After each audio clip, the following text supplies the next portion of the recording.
I'm Mel Stewart, and this is a GMM Podcast. Today we have an exceptional guest, three-time Olympic medalist, and she is coming off a white-hot World Championships in Singapore, where she broke the American record in the 200-meter breaststroke, 218.5 championship record, and she picked up gold in the medley relay and the mixed medley relay, and she picked up silver in the 100 breaststroke, 4x100 free. Today we're talking to Kate Douglas. Big question, is she swimming till LA2028? Let's go find out. Hi, Kate. How you doing?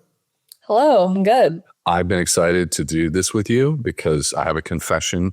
And when I was an athlete, I always roomed with breaststrokers. In college, nearly 12 years on the national team, always with the breaststroker, with Mike Barrowman, who broke the world record over and over and over. And I have a theory about breaststrokers. My theory is that their IQ is higher. Can you confirm? I mean, yeah, I'd probably agree with that. I didn't know if you were gonna back off of that or you're gonna lean into it. I appreciate that you're like, no. I mean, yeah, I can't argue. I think that breaststroke is, to me, it feels like a golf swing. It feels like the artistic side of swim. It's because if something goes wrong, if anything goes wrong, everything falls apart. Yeah, it is very relaxing. I will agree. It is. So I feel like you're an outlier. You know, we're talking, you're coming off of world championships. You know, performances on the men's side were challenging, but we had some exciting stories and we have some exciting talent. Women crushed it. Yeah. And you, of course, you popped your PB, broke the American record, championship record, 218.50. Is that correct? Yeah. So just out of the gate, and we have to say this because we're asking anybody post Worlds, it's like, what did you experience in terms of the stomach virus? I was healthy the whole time. I was very lucky. So I was able to go into Worlds and be able to work off my taper and swim well. You don't have to, if you can't answer that, you can tell me. But I mean, it's like we have some sort of idea of who was sick and who wasn't. But it's like, what percentage of the team was sick? Just kind of roughly. Do you have an idea of that? I mean, I don't really want to say that, that's probably people's personal business. But yeah, a lot of people dealt with a lot of issues and a lot of challenges. And yeah, I was lucky enough that I didn't really have to face any of those challenges at the meet. Have you dealt with stomach issues or problems or health issues or anything like that on the world stage?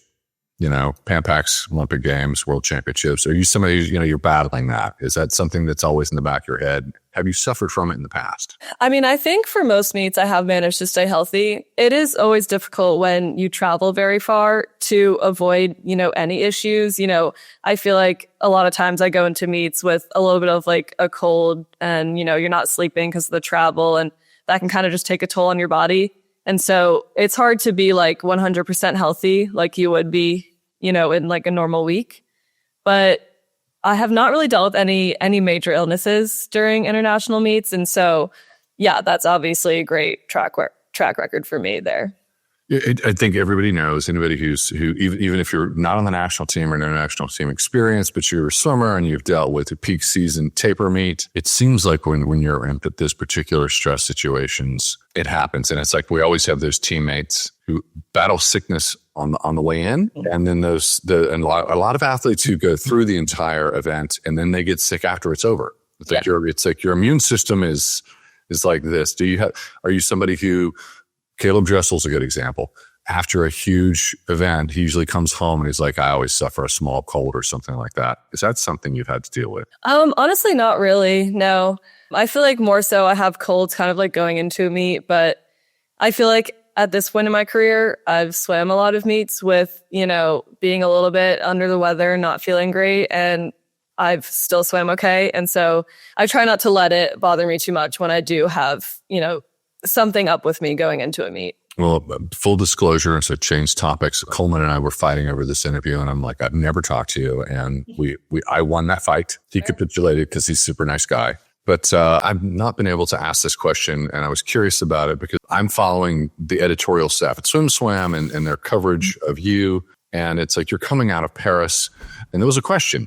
Are you going to go to LA 2028? And I feel like we're now in the LA 2028 camp. Where are you right now? Yeah, I mean, I definitely think it's not something I want to like kind of make my whole swimming career for the next 4 years about. Like, I don't want it to be like, that's like the end goal. But I will say that it's definitely something that's in the back of my mind. And I feel like right now I'm kind of trying to figure out how I can, prepare myself mentally and physically to be my best at that point, because it's still a long time away. And, there's a lot more months of hard training to get through. And so I've been kind of trying to pace myself a little bit, just mentally and physically, and figure out how I can, really be my best going into 2028. Okay, let me just, for anybody listening out there, guys, we're going to get into world championships. I'm going to ask you to unpack world championships for me.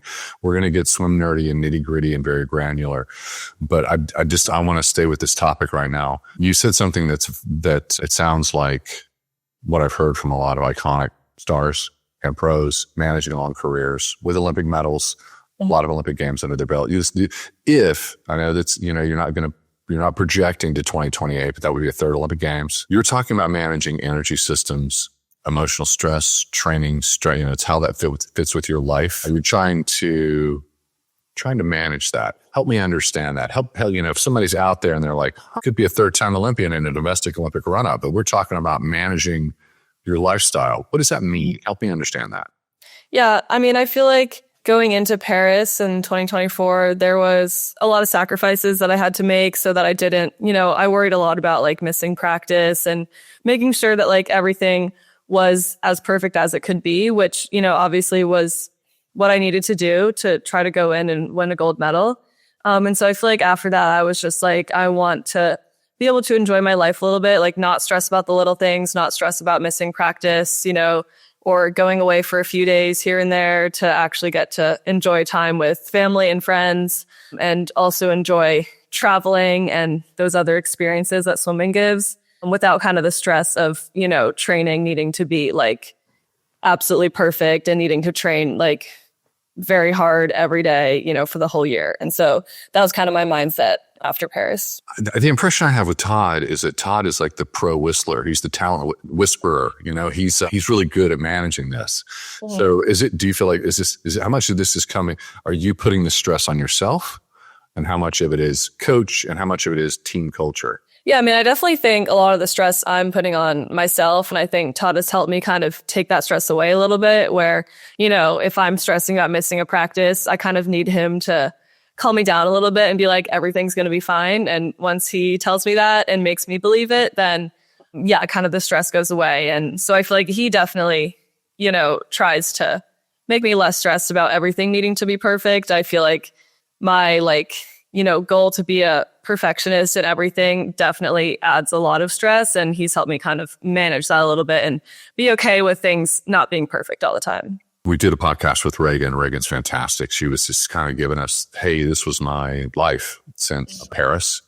She took her foot off the gas pedal, and she was kind of, there were a lot of changes. How about you? You're coming off of Paris. What was your training schedule like from Paris to World Champs in Singapore? Yeah, after Paris, me and Reagan kind of had a very similar fall where we were we're going to take, a few weeks off of swimming and, go on vacation, chill, because we deserved it. We earned it. And then we decided to do World Cup, which we thought would be so fun. And, that would be the time to do a big trip like that. There was a lot of travel involved. And yeah, we only trained for a few weeks leading up to it. And then, but obviously we swam well and we managed the training and travel well. And the World Cup was such a great experience. And then, obviously went to short course worlds. And so that was kind of after I got back from World Cup, I just trained for a few weeks, got ready for short course worlds. And then after that, I took a big chunk of time off. I took probably 3 to 4 weeks off. It wasn't the plan. I took 3 weeks off, and then I ended up getting sick and missing another week. And so then it just kind of set things back a little bit. But yeah, then I got back to training in February and really had to, kind of try pretty hard to get back in shape, and then, show up at some Cheer Pro Series meets, not feeling my best in the water, but I'm just trying to get that race experience since I didn't do a lot of long course racing last year. And I feel like I spent a lot of the spring just kind of trying to get back into shape and back to feeling my best. And so, I was able to take some time off, which was really nice. But then definitely took me a while to get back into shape and get where I needed to be to make the Worlds team. So heading into Worlds, where you're talking about getting back into shape, I had to get back into shape, and I took this time off. And it sounded like it sounds like, subtextually that you were questioning yourself. It's a post-Olympic year. What were your expectations going into Singapore? Did you think you were going to pop off a PB and an American record? I mean, I definitely had, I think, a lot more confidence going into Singapore than I did going into just like nationals and making the team. I think I didn't swim as well at nationals, which was just a little disappointing.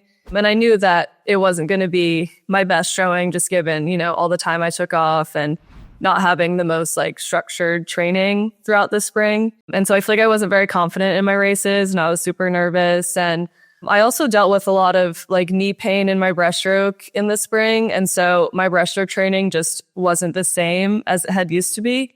But then after I made the team, I feel like that kind of took the pressure off and I was able to just focus on the events that I was swimming in Singapore. And I was really able to get my training back to where I wanted it to be.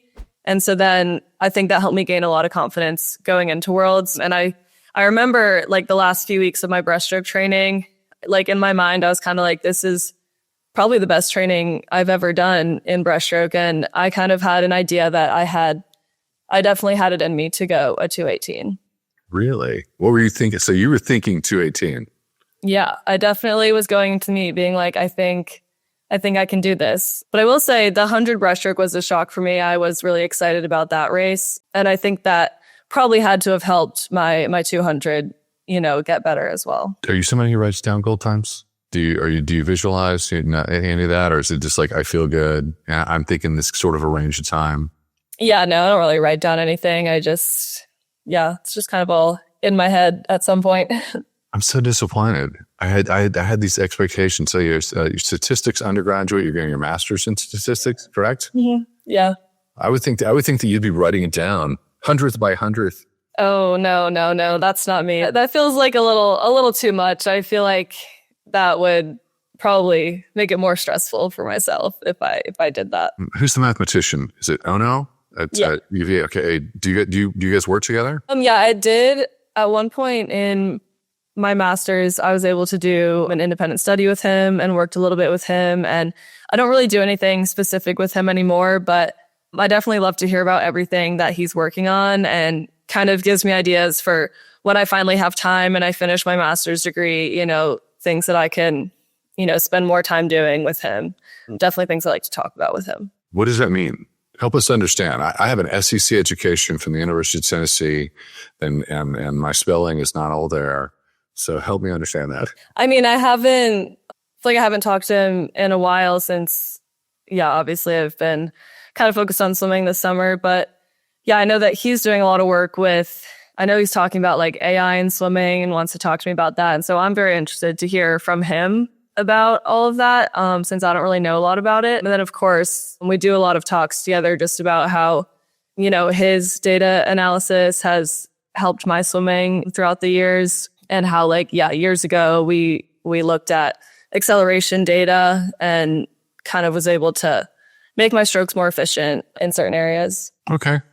All right. Well, since we're talking about statistics, you're getting a master's. Where are you in your master's right now? Yeah, it's definitely taken me a lot longer than expected. As I've traveled more with swimming, I haven't been able to take like a full class schedule. So I have 3 classes left. I'm hoping to finish it by the end of this year, but there's a lot of traveling to be done this fall. And so we'll see how it goes, but hopefully I'll be able to finish it soon. It's kind of a thing with people getting masters and getting graduate degrees. And I think of Fink and his success. It seems like he had to get into a master's program before his career started to pop off.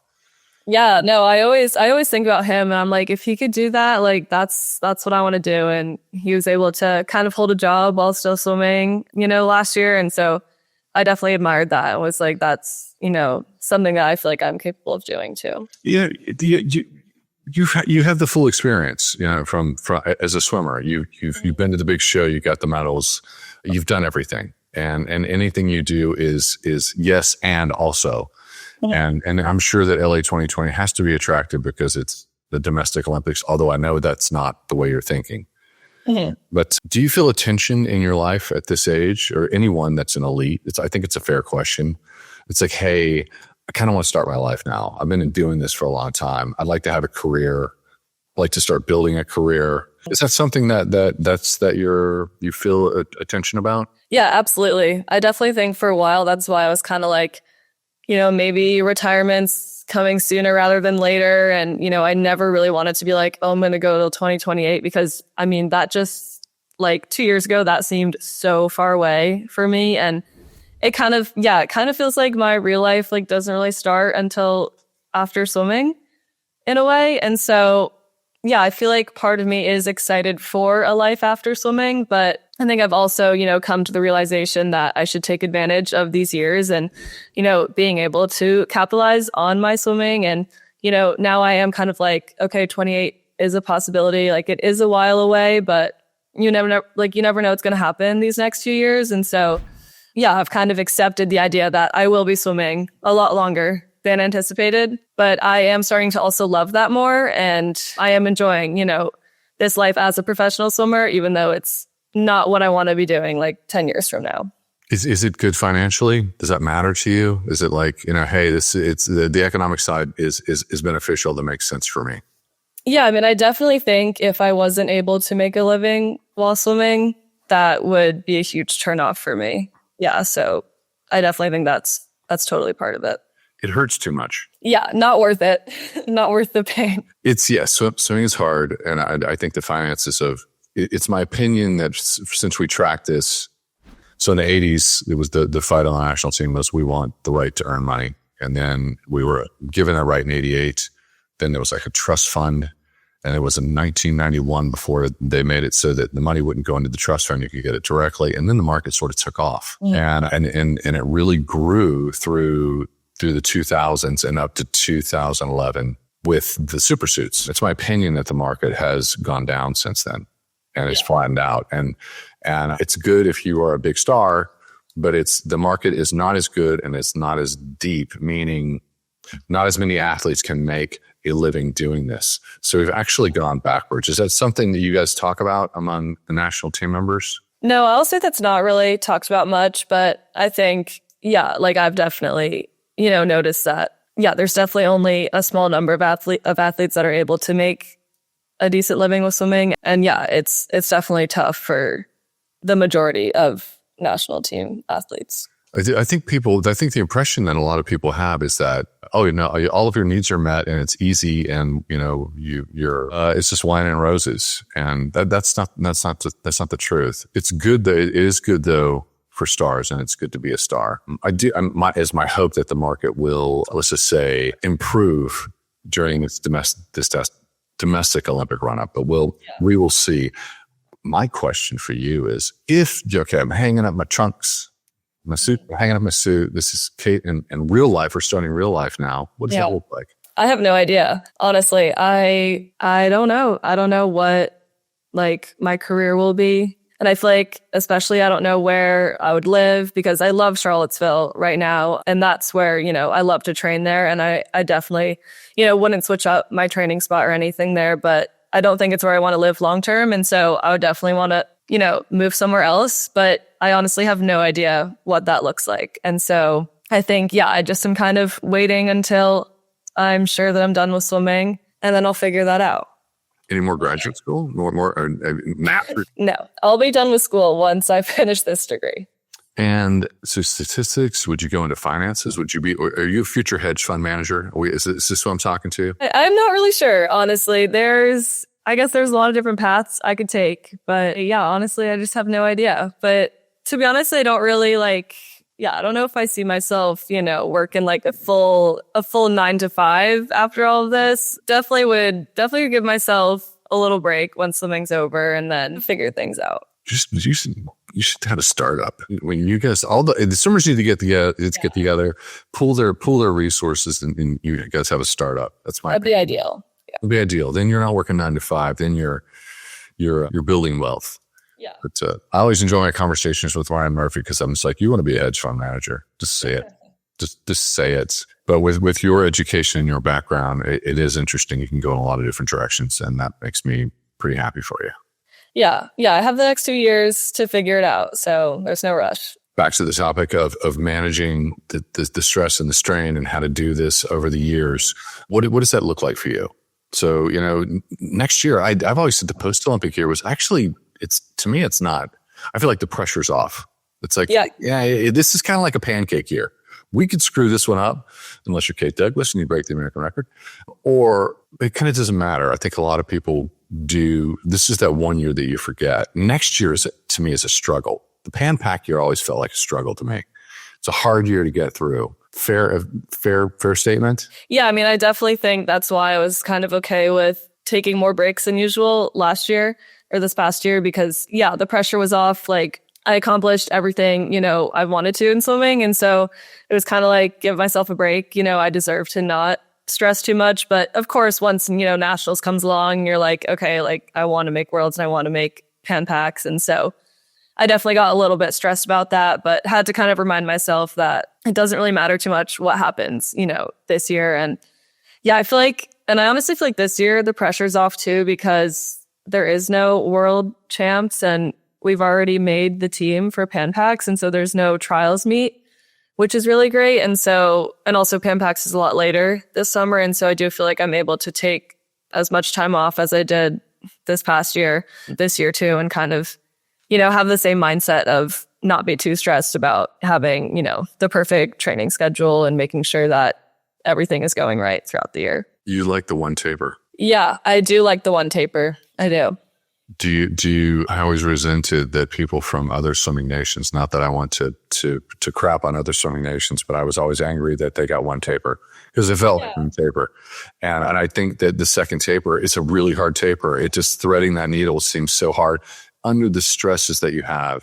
Yeah, I mean, this is probably the first year that I actually went faster at Worlds, than the trials meet. And that's mainly because my training just kind of wasn't great going into trials. But yeah, I will say a lot of years, like it's really hard to go faster during the second taper. It feels a lot worse. It's difficult mentally. And yeah, I always feel like just doing one taper is definitely like setting people up for success a lot better. Let's bring this back to world champs in Singapore. I mean, your performance was extraordinary. And I'm assuming that your highlight was the American record. Was your highlight the 100 breast? What were you the most proud of? I don't know. I mean, I definitely would say the 200 breaststroke was definitely something I was really proud of. I wasn't sure if I was, going to be able to go faster than I went last year. And obviously throughout the year, I wasn't really hitting the times I wanted to, but so yeah, I was really proud of myself for going a best time by that much. But I also will say, yeah, especially my 100 breaststroke on the relay, I was really happy with that one. And that was definitely something I didn't really know I was capable of doing. And I feel like I'm excited about that because it's kind of a new event for me. And I'm excited about continuing to get better at it in the future. So it's kind of hard to pick one. Both of them I was very happy with. The medley relay was a crowd pleaser, but did you guys feel like you had that on lock walking out? It was like, this is ours. Sorry, we're going to step on you. Yeah, I feel like all of us were definitely a little unsure because obviously the girls had just broken that in Paris and they'd all went pretty fast, but I kind of felt like we were capable of it. I kind of knew that like Gretchen was capable of going faster than her split. And I kind of felt like I had a really good swim in me for that race. And so I felt pretty good about it. I don't know about the other girls, but I was excited and yeah, we crushed it. It was awesome. Do you guys talk about this amongst yourselves? You're like Reagan, in the individual, Kaylee gets you, but on the relay, you always clap back. Is that a conversation? Because it's like, to me, I think that Team USA could use some inspiration in the relays, and Reagan is kind of my spirit animal because when the relay rolls around, she makes it happen. I think we need more of that. Mm-hmm. Yeah, I mean, I definitely will say like I love being on relay with Reagan because I'm always confident that she's gonna have a good swim. Like every time, I'm like I know that has the ability to like go best time right now. I mean, even all those girls on the relay, I feel like we all are just so confident in each other that, especially in a relay, like we can pull it out no matter how bad it hurts on the last night. Like, no one really wants to be there on the last night. We're kind of done at that point, but we all had confidence in each other that we were going to have, a great race. It was so much fun. Help some folks understand this. What is worse? What's tougher?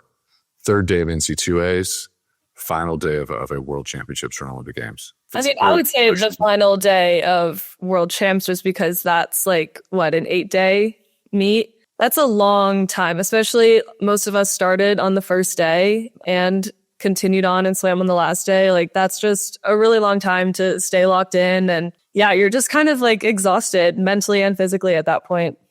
It's hard. Do you feel when you're walking out, do you feel like, you said nobody really wants to do it. Do you feel sort of like a dried husk? You're like, I don't know why I'm going to pull this out. Or are you like, no, I've done this. I can do it. I'm going to do it. No, I think we all, we're all like, we know that no one wants to swim on the last night. Like you're done. But whenever we get into that ready room for that relay on the last night, like we get so hyped up. We're honestly so excited to be done. Like even all the other girls on other relays, we're all just like, last one, let's go. Like no warm down. Like this is great. And it's kind of like a party. We all just get really excited to have one last go at it in the pool and then be done for the meet. So it's kind of like a celebration, I guess, of like the whole meet. That's kind of how it feels to us. Talk to me about, it's rare throughout history that there's someone who is a star in breaststroke and they can do other events. Sorry, it just is. It's weird. You're a unicorn. I can go back to some iconic stars. Steve Lundquist from the 1980s. And, if anybody remembers his career, he could do everything. You've got the sprint free gear. I mean, you've just got a wide range of talent. When you're training or when you're racing, how do you file breaststroke in your brain? How do you file sprint freestyle in your brain? What is your, what excites you? How do you tackle each one? Yeah. I mean, I feel like they're totally different. And I kind of like that because I feel like, I can kind of switch my warm-ups up. And when I come in to race breaststroke, I have a different mindset. And then when I come in to race freestyle, I can kind of forget about breaststroke and just focus on that. And so I think I do a good job of just focusing on one at a time. And I kind of like that I'm able to switch it up and that I don't have to, go into every warm-up thinking about the same thing. I get to switch it up, which I think is kind of nice. Yeah, it's kind of fun to change things up throughout the meet. What are you more comfortable with? What's the comfortable sock? I mean, definitely breaststroke. Like I found that I love like warming up for a 200 breaststroke, and obviously I get nervous before it, but it doesn't hurt the same usually as like 100 free. Like 100 free, I'm usually behind the blocks. Like you're not gonna be able to feel your arms and legs on the last 25, and you just have to accept that. But breaststroke, I feel like I'm more able to like think about like a race strategy, a race plan, and like I feel confident about that going into it. So freestyle exerts you more. Yeah, I definitely feel a lot more after 100 free than a 2 breast. I say this over and over. I'm sure people are sick of it. I always felt that I was a 200 flyer, and I always said 200 back was worse. Like 200 free sucked. 200 back to me was worse because you're just driving with your legs. No matter what, it was just going to be just yeah. Although that 218 was definitely the worst it's ever heard. Oh, really? Tell me, Alan. Here, tell me. I mean, yeah. Usually, like the prelims and semifinals, I don't really get that winded after. I feel like, especially after prelims, like I kind of love doing a prelims 200 breaststroke. It doesn't take that much out of me, but yeah, obviously, like when I'm doing a 200 breaststroke and I went out the fastest I've ever gone out, and yeah, it hurt the last 50, and I was dead after that race. And I usually am not like dead after every 200 breaststroke, so that took it out of me. But makes sense. I went my fastest time, so it was worth it. It's something we were talking about. We were doing a watch party, and we do watch parties during World Champs, the Olympics, and it's always fun. We get old Olympians to come on, or people who recently retired. Or people who didn't make it come on sometimes. But everyone always jokes about the prelims and the semis, and you touch the wall and then it's nose breathing. Like nobody's opening their mouth to breathe. Do you, in your development becoming a star, do you watch, when you were younger, did you watch athletes do that and go, oh, when I'm there, I'm not gonna reveal any pain. I'm just gonna breathe through the nose? No, that's not really, I'm not really thinking about when I touch the wall, I wouldn't say I'm like trying to do a certain thing or that I've seen anything like that. But yeah, I will say like most 200 breaststrokes, I'm like pretty calm and relaxed throughout the race. And yeah, I'm not like breathing that hard at the end of it. Even if it does, hurt a lot, I still think breaststroke for some reason just doesn't hurt my body the same way that like sprint freestyle does. You're training with some pretty iconic talent. I mean, you got the crew up in UVA is extraordinary. Yeah. I could have asked Coleman. I didn't ask him. He's talked about it from time to time. But like, so what happens in practice? Are you like, where you're rolling off repeats and free? Are you like, I'm getting Gretchen on this one? Usually Gretchen gets me on most of them. But yeah, it's definitely great, like being able to train with obviously girls that are also in my competition, like internationally. I mean, we definitely push each other. There's things that I'm better at and things that, other people are better at. And so we definitely are able to push each other and use that as motivation. And I think it definitely helps. It makes practices fun and exciting. And it's never like, you're not just like ahead of everyone the whole time, because there's other girls that are also, competing and with you. You've got a lot of range and a lot of talent, and, you're 200 breast, obviously. So, you've got some lungs. My experience with sprinters is that in practice, they're a little more Sammy Save Up. It's interesting. I mean, I would definitely say, yeah, I've probably experienced some of that, but no, I wouldn't say that I am. You're not Sammy Save Up? I'm saying sprinters are Sammy Save Up. Yeah, that's possible. I'm leading. Maybe like sprint boys. Sprint boys. Oh, this is boys are Sammy Save Up. Boys are Sammy Save Up. The women's team, not necessarily Sammy. Yeah, I'm trying to guide you into saying to me, is Gretchen a little Sammy Save Up? Just pop off something at the end that's incredible, but repeat 7, 8, 9 are kind of lost. No, I would say Gretchen can just pop off the entire practice. She doesn't need to save it up for it to be good. You're not going to let me go there. You're like, no, that's not the case. Okay, journalistically, you're saying these are the facts. Yeah, I mean, I would say, Todd over the years, he encourages us to not really think about the end of practice and give our best effort throughout the set, so that towards the end, most of the time, we're pretty dead. And so, yeah, I would say he doesn't really give us the opportunity to save up, because he'll tell us if we need to go faster or try harder during the set. Okay, so we've already talked about the fact that, you've got to manage your time going forward. And not looking at 2028, but a part of that is this lifestyle of training. Yeah. Painful.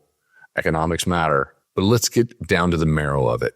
What is that thing in practice where you're like, today, it's like you hear that you're going to do this and you're like, you hate it? Yeah, that would usually be like an aerobic freestyle practice.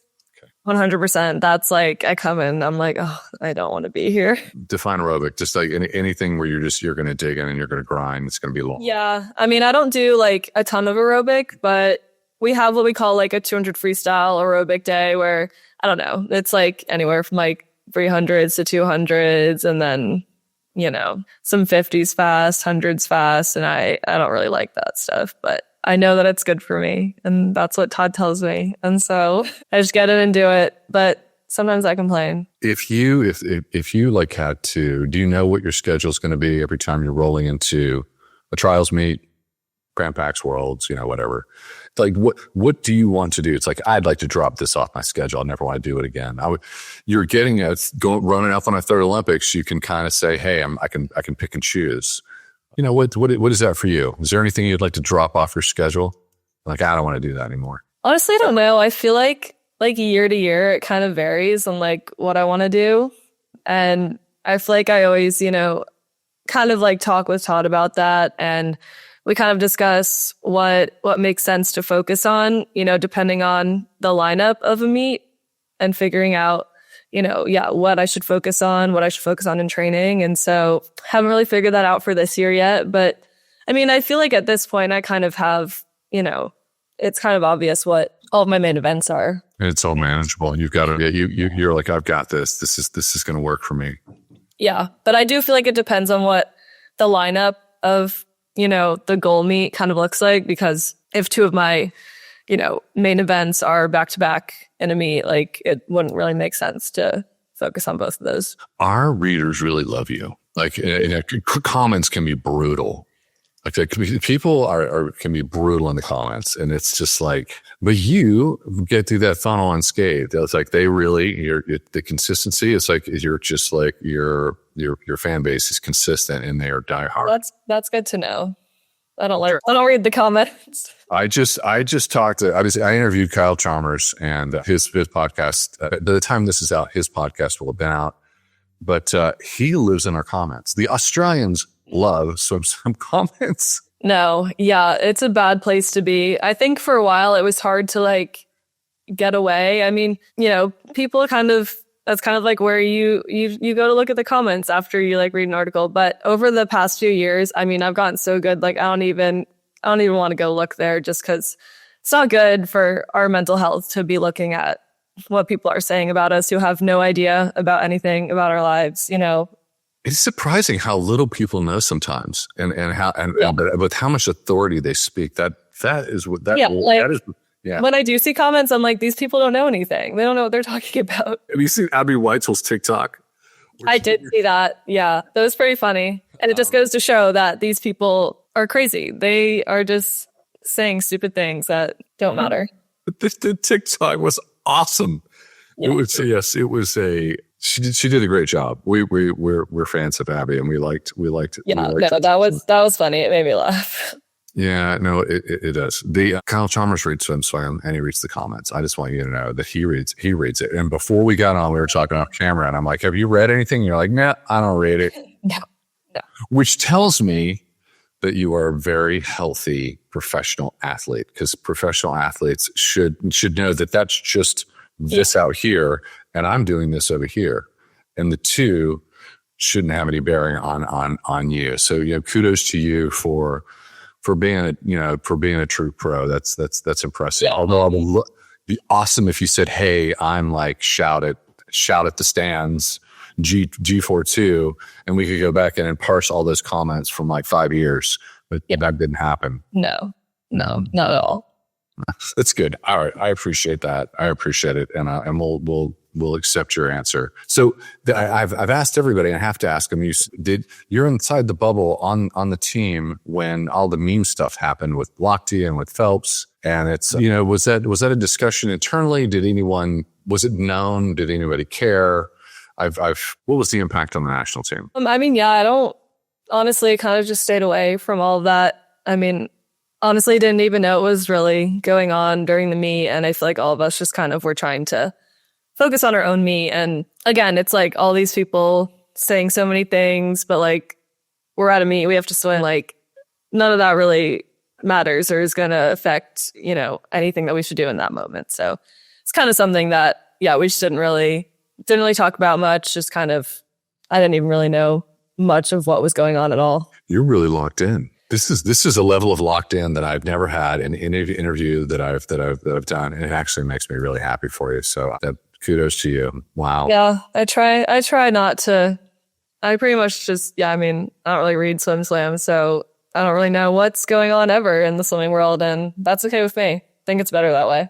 So it's like if Ken Ono says, "Hey, I'm going to get you up to speed on AI statistics, and we're going to do some data deep dives," and you'd be like, "Mel, I'm going to come in and do the admin for your comments and add this AI." You'd be like, "No, I don't want that job." No? Like I kind of got that feeling that it was going to be a no. Yeah, no. I've enjoyed talking to you. Thank you so much. Is there anything that I didn't cover that you would like to share? No. No? That was good. I have a question.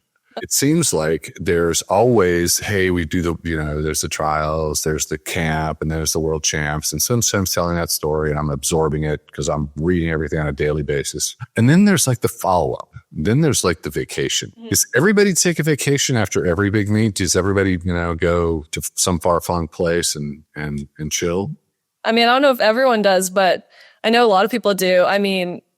That's like, I would say like post meet in like August is kind of your one time to take like 2 to 3 weeks off of swimming and not even think about it, and that's kind of our only time for a vacation throughout the year. And so we take advantage of it. Definitely. I don't know why you wouldn't go on vacation after a big meet like that. It's definitely nice to get away from swimming and relax a little bit. Do you have a best memory with your peers, national team peers, where you're like, I'm going to be 70, 80 years old, and I'm going to remember that, and it's going to make me smile? Just any one moment? So many moments. I feel like there's always little moments on trips that are so fun, and it's like obviously, like this past like week, I was in Hawaii with Reagan and Alex and Gretchen, and that was so fun. And just getting to travel the world with all of these girls, year after year.